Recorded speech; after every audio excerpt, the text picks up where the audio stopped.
I can get your slides here. You should just be, yeah, you've got them on. Is that it? Yep, they're already up. Okay. So all you got to do is Where are you from? Perfect. I recently just joined. Oh, really? Great. Yes, I think September. I just have to saving get down us. there, right? Yep, and are you gonna- Slides and other public presentation, so we're Yeah, we'll if you're gonna use sit the- here, then use the mics. Hit the key up. Okay, so the magic hour has come and gone. I don't know how many people we have And I'm sorry, viewing. you are? I'm Nancy Mendez Booth. I'm with SURF and AIRC. I'm their technical editor and writer. So I'm attending select sessions because I'll be tasked with writing them. And they, for whatever reason, the acoustics in this room are incredible, so we can hear you really well. I Right. tend to project pretty well too. It's good. Okay, so for those that are online, because we don't have a big crowd in the room today, we've done this project on statutory debarment for labor violations with two of what we call AIRC fellows. And so these are senior analysts that come into our organization. Mr. David Drabkin has tons of work in the DoD, GSA, and Homeland Security.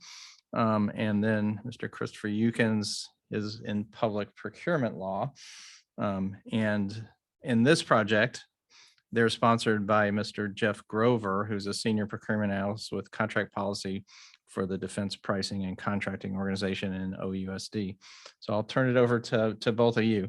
Well, Chris is too modest to make a little correction here. It's Professor Chris Yukin, who is in the government contract law program at the George Washington University School of Law, and to whom I wrote a thesis for over 20 years.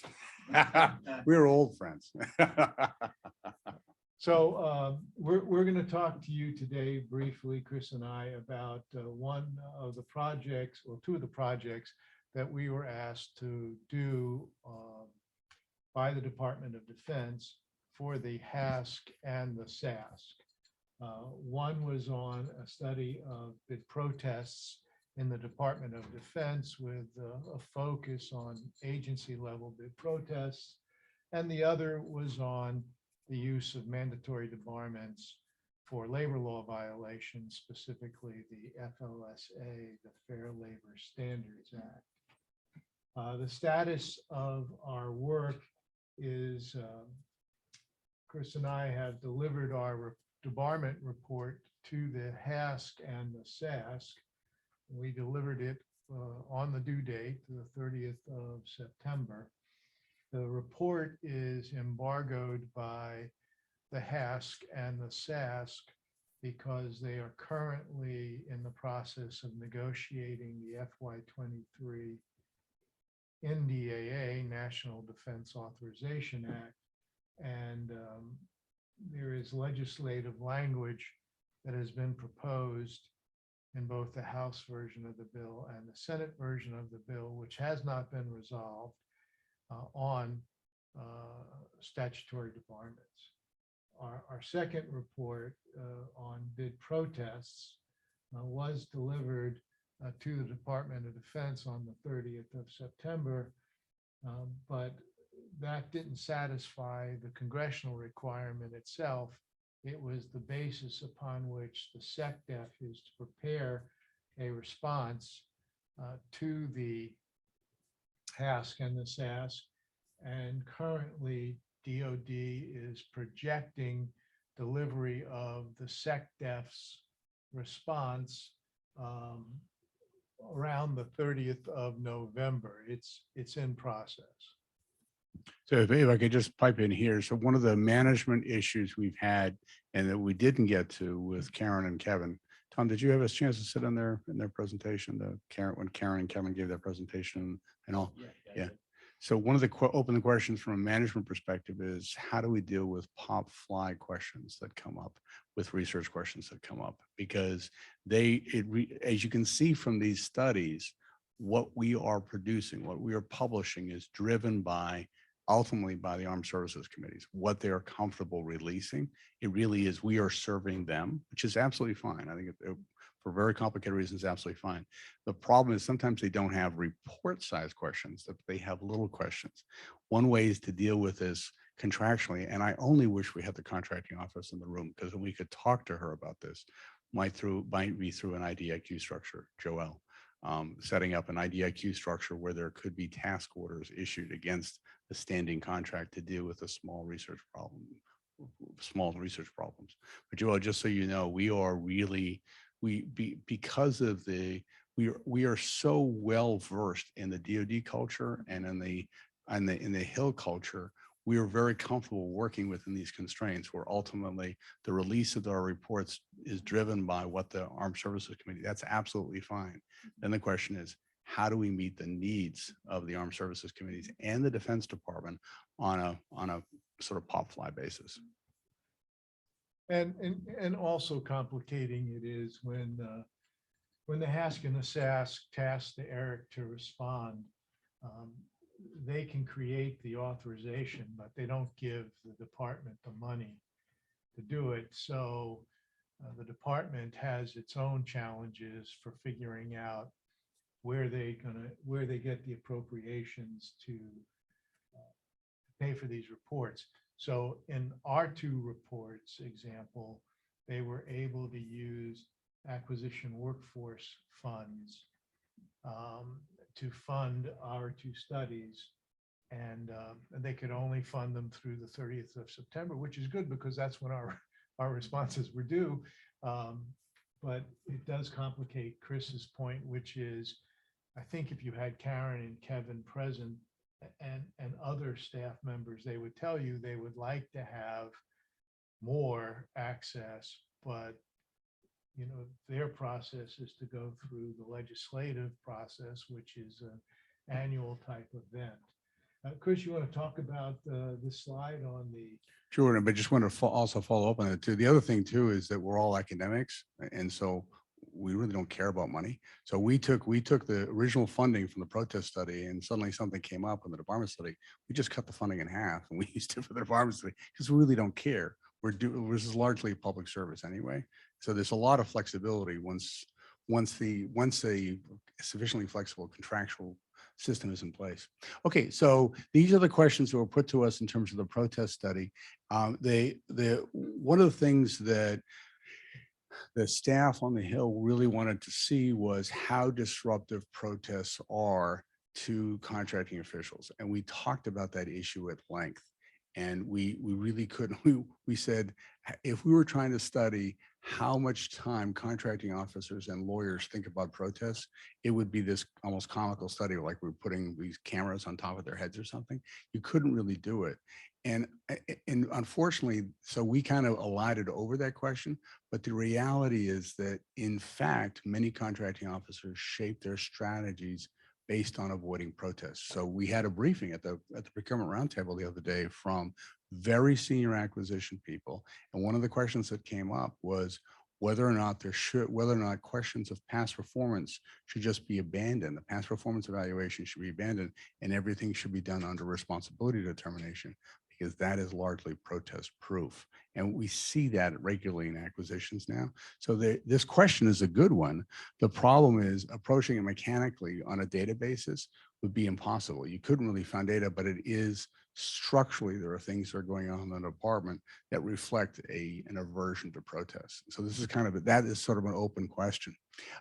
We did spend a lot of time trying to look at the data that was available in the department in terms of protest outcomes. It turns out that the data is really shattered. There's very little real data. And that's why I was so interested in the last briefing, the Darcy briefing, to determine using the Darcy databases, whether or not it'd be possible really to determine what's being protested when. We're not there yet. And we were definitely not there based on the DoD protest specific databases at this point. This question down here, the agency level bid protest, is really a follow-on to a study that I did for the Administrative Conference of the United States. Administrative Conference of the United States asked me to do a study on agency level bid protests, which I did in 2019. And we looked at best practices across the agencies as reflected in their specific rules in their FAR supplements. And so we were able to identify best practices in agency level bid protests and come up with a compendium of proposed reforms. The Administrative Conference of the United States has almost no political power on the Hill and with the Defense Department. So the report is just sort of sitting there. The idea here was to pump it through this much more high profile report. So our response to this is largely the AIRC study restated. These are the policy recommendations, and the hope is that the Armed Services Committee will recommend that the FAR councils take up the AIRC recommendations and drive towards regulatory reforms that reflect the best practices, Tom, that have developed in agencies across the government and agency level bid protests. Because if there are three places that bid protests can be brought, at GAO or at the court or at the agency, from a management perspective, from a risk management perspective, agencies want them to go. You want to have an agency level bid protest. The problem is that is a device that largely failed since '94 because agencies, the individual agency lawyers say, I want to win this protest. No matter what, I want to win this protest. And they win. They always win on the agency level bid protest because the procedural rules are at this point so unfair. No contractor will go there. And so agency level bid protests have basically failed since '94. And the idea is to try to make them fair and therefore more effective. A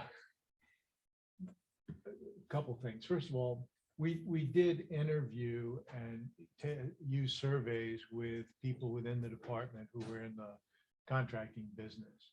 And depending on which level in the process you talked to, depended on the answer you got. Contracting officers said protests were in the back of their mind. They did. They said they did extra steps to prevent protests. When you peeled that back and said, well, what extra steps did you do? Well, we followed the rules. I mean, that's basically what their answer was. When you talk to the policymaking people, they said, no, protests not what we think about. We make policy to do good contracting. And when you talk to the leadership in the department, they said, well, we think protests are, to use these, that wasn't their exact words, a necessary evil. We want protests to keep the government honest. We're not thrilled about protests, but it's another check on the process. And given the number of protests that are filed annually, which represents less than 1% of all contracting actions, it's if you're in a management perspective and you're deciding where to spend your time and effort, you're not going to spend a lot of time and effort on a problem that's like 1%. You're going to spend your time and effort on problems that are larger. But that's kind of how it broke out when you spoke to people as you went down the thing. And one other point Chris made, and the AIRC report also talks to it, is we've had the equivalent of agency level protests long before President Clinton's executive order in 1994 or 5, I can't remember which directed a formalization of agency level protests. And there are some companies that use the process in part because they want to not aggravate their customers. In the commercial sector, it's pretty much an unwritten rule that everybody follows. You don't sue your customer unless you plan on not having him or her as a customer going forward. And in a small world context, so before, as David alludes to, before '94, there were AMC was a leader on agency level protests. And now later this week, I'll be using these slides to brief at the JAG school. And Bruce Mayu, who's a student in the program, who's now Lieutenant Colonel in the Army, he's arguing for return to the AMC system as the best agency level bid protest system, and that the department should be using that model more broadly. So our next slide is on our debarment study. As I said, our debarment study has been delivered, and the reason we can't publish it is because of the current negotiations in the Congress over a language that may or may not appear in the FY23 NDAA.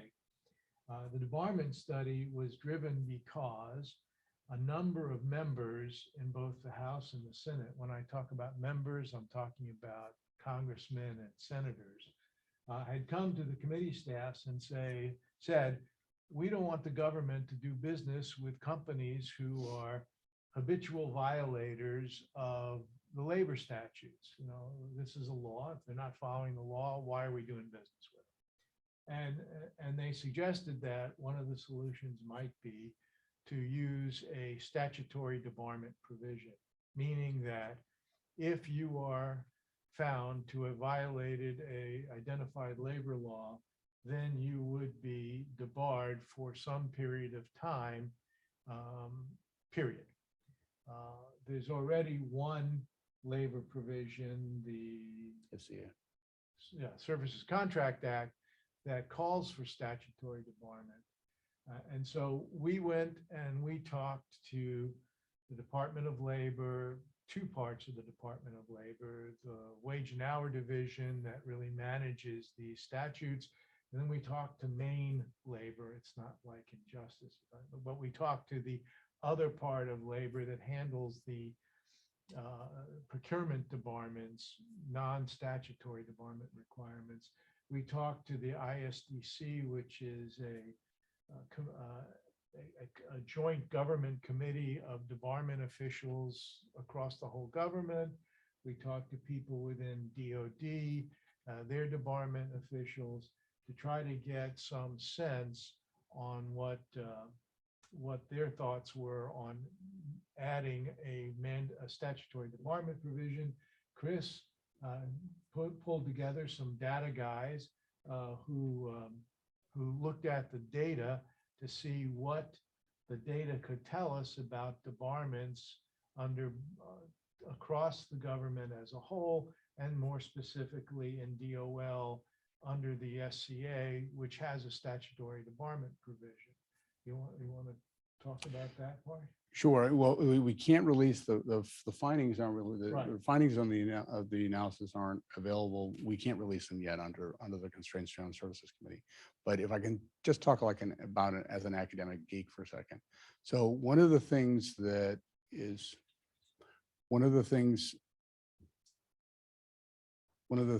we return to again and again, and this is important, Tom, for spanning between different projects, is that both in the bid protest study and the debarment study, we were really trying to figure out, this is a question I raised in the hallways, how do we deal with risk management, which is the core of supply chain analysis? How do we deal with risk management using an administrative law mechanism? And the idea of the people on the Hill, primarily left of center, who want to have automatic debarment is really a punishment system. It's an administrative law punishment system as opposed to doing risk management. And we can't tell you the exact data, but we can tell you that GAO found that there are remarkably few, in a previous published study, remarkably few actual debarments because no one really wants to use this as a risk management tool. There might be a legal requirement for punishment, administrative law legal requirement for punishment by taking these contractors out. But from a risk management standpoint, nobody thinks this is a good idea. The question then really becomes, who is in the government, and this is what the focus of our study was, who in the government is the best actor to do the risk management? How do we manage this? Who should manage this risk that some contractors are abusing their workforces? And we also have to walk a fine line. Debarment is not intended as a punishment. Debarment is supposed to be a prophylactic measure to protect the government from doing business with contractors who are not presently responsible, meaning that their business systems, their ethics, their overall behavior are not those of good corporate citizens. And debarment's only appropriate when they haven't taken the necessary steps to remediate whatever those problems were, so that if you were found to have violated outside of statutory debarment, if you were found to have violated a law, you're indicted and convicted of a criminal offense, uh, the next day, the government could fine because of remediation steps that you've taken. You've fired the bad actor, you've retrained your workforce, you've put in place a compliance, lot of different things, could find that you're presently responsible and therefore shouldn't be debarred. I mean, the purpose of this process isn't to eliminate the people in the marketplace that we can do business with. It's to eliminate people who have not taken the steps to remediate their problems and to return to good corporate citizenship. So as Chris pointed out in the GAO study, they looked at the SCA statutory debarments, and while there were thousands, I think it's thousands of violators who had been found by DOL to violate the SCA, there were a handful, less than 20, maybe even less than 10. I don't remember the exact number right now, who actually were debarred, even though the statute says debar them. So that factored into what we recommended. It's a 20th century solution of punishment, administrative punishment in a 21st century system. It's kind of amazing. The acquisition system is changing. The rules are changing really rapidly to focus on risk management, but you still have these potential. And Tom, we could take you 10 blocks over to the World Bank. The World Bank runs a punishment system because their system was crafted by former Attorney General Thornburgh on a 20th century administrative law punishment model. Okay, so there was an additional requirement added to the FY22 NDAA, and our report covers that as well. And you can see here, it addresses what Chris mentioned earlier, the impact of labor violations on the supply chain and the availability of FLSA records, which goes back to the data issue that we've talked about a couple of times. And what we found, and this is a truism, is that the data available to government contracting officers on contractors who have been found to violate the FLSA is damn near impossible to find for the average contracting officer. Wage and hour division in Department of Labor has that data, but it's not available generally within the government, and it's certainly not available to the public as a whole. So the question of who should be managing this woman right here, Joelle, as a contracting officer, should be managing this risk in the Defense Department, but she can't because she doesn't have effective access to the Department of Labor data. So it means that you have to revert to the Department of Labor to run this, even though they don't have an intimate understanding of the business risk that's being faced in the Defense Department. Well, I'm not sure we said you have to. I think we provided some solution. I think they're right here, isn't it? No, but we'll get to it. We on the debarment overview, because I want to finish on time. I know we started late and it's already 4 o'clock. Give me 5 more minutes, please, and we'll get finished. So here's some of the things that we found as we looked through it. You want to talk to this? You want me to, Chris? You do that. Okay, so we found that the existing statutory debarment provisions do not result in debarment, even though Congress thinks it does, and that's why they're recommending to debar contractors for FLSA violations. The data concerning companies found to have violated the labor laws is not available to either agency suspension and debarment officials, and most particularly to contracting officers who in theory are supposed to have this information in order to determine whether a contractor is responsible immediately before they push the button to make award. Labor law expertise is hard to find. In the Department of Defense, they're trying to develop a system of labor law counselors throughout the department, but they're not there yet. And it's also true in most of the civilian agencies as well. We came up with four possible ways to address the problem. We specifically avoided making a recommendation here because we'd never gotten the report cleared if we'd made recommendations. So we offered 4 alternative things for Congress to consider. The first is have DOL consider companies who they find have violated the FLSA for debarment themselves. They have the expertise, they have the data, they have the capability. Second was to have SDOs, the suspension and debarment officials, who are usually at the top of every agency, consider companies for debarment based upon reports to them of the findings that a company has violated it. Third, we said, look at contracting officers who can make this determination at time of award. Keep in mind for both the SCOs and the COs, the problem is data, the availability of data. And then second, the ability to understand what a violation means in terms of the responsibility of a company. And then fourth, as we were finishing up the report, it occurred to us, maybe we ought to make companies update their certifications or representations so that they inform the government whether they have been found to have violated these labor laws. It's still not going to help a contracting officer or an SDO understand the implications of the violation in terms of their overall responsibility, but it will at least provide the contracting community and the SDO community with more information to make such decisions. Do you want to add here? Yeah, just again, we're drawing best practices. You're drawing, it's like you're picking best practices, cherry picking best practices. This particular requirement is already a requirement under the DFARS for contracts performed abroad, because the United States treaty obligations to comply with local labor laws. So this isn't revolutionary. It just would be taking a form, what the DoD contractors are already doing abroad, moving it domestically. Okay, and we thought we might have time to also talk about recent legislative provisions, but I'm sorry, we're past our time. And this slide will take us at least 15 minutes by itself. Yeah.